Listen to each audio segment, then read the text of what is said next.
People will be drawn with their heart to a house like this. One of the sort of central tenets of modernism was this idea of form follows function, and I think this building is the epitome of that. There's no veneer to this building, there's no shrouding of it. It is what it is. It is unapologetically bold and strong and resilient. This is really a beautiful home, and it's a very livable, luxurious home. The beauty about great modern architecture is that it has all these functional things that it does, but then it has this very strong play of light. It has this lovely change of scale. There's this beautiful sequence of sort of compressed spaces, and then the spaces opening up and releasing, as architects love to talk about.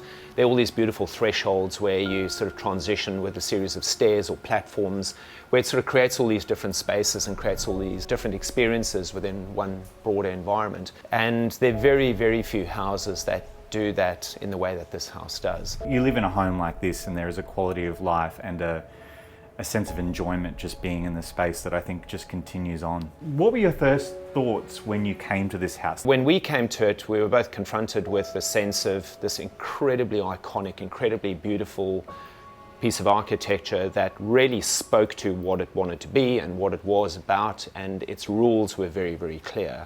That difference is characterized by these blockwork and the concrete, and its heritage listing is a function of that architecture in the place of Brisbane culture, as one of, I think, only 2 homes in Brisbane that actually heritage listed under those conditions. I think the proof of the pudding is in the eating, and as we sit here now, it's certainly one of our favourite houses that we've ever done. The thing with Sean is that he always nails a floor plan. Hands down, he's one of the best in town when it comes to family floor plan friendly homes. So fundamentally, this house works in a very simple format. You come through the front door, you've got all your living, kitchen, dining, multiple deck areas opening onto a garden on your first level. Upstairs, you've got the master bedroom, secondary bedroom, ensuite, bathrooms, robes, etc. And then downstairs, you've got the secondary living area, another 2 bedrooms, bathroom, and then opens out and extended onto the pool. It's almost a kind of series of courtyards inside and outside, and you start with courtyards on the street that sort of open out to the street, and then there are ones that sort of turn away from the street, and then you come into the house, and there are little internal ones between kitchen and entry sequence.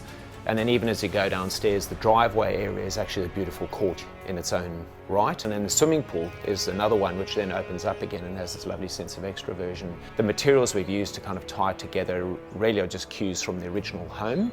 So the mixture of all the kind of emission browns and things have all become blacks to just tie all those elements together. And then all the sort of joinery and the furniture in the house, all these beautiful American oaks, which bring that warmth into the house. Because there's nothing about this house that suggests that you have actually done an extension to it. Predominantly, most of the building work was taking what was here and just quite gently kind of redefining how some of those spaces presented. I think what we've also been able to maintain is this incredibly strong language of architecture in this building. It's a very expressive building, all the floor structure is exposed, beautiful timbers, and then you've got the underside of the flooring above. Now you get the benefit of that architecture, that history, of that clarity. It's a house in an extraordinary location. Teneriffe Hill is, I think, without a shadow of a doubt, one of the most beautiful locations in the city. Its orientation down to the northwest through and over the sort of gully that drops way below the site gives you a beautiful long vista. This precinct is just a rare mix of inner city convenience, lovely green environment where you sort of feel like you're almost in bushland in the middle of the city, and then certainly in this instance you get all these lovely long views. Stephen Clegg's garden on this home is almost as iconic as the house itself. When you add in things like those mast trees and the creeping frangipani vine, and as you walk down the entranceway, they've got those asparagus ferns, which are very soft and tactile. And I think it's the contrast between extremes that make it interesting and that make it rich. Parts where the landscape sort of takes over the building, where the building sort of grounds itself, and then there's parts where the landscape lets the building breathe. It's all very complementary, and it's incredibly considered. It's a privilege to be able to be a part of this history, and it's a privilege to be able to share a house like this.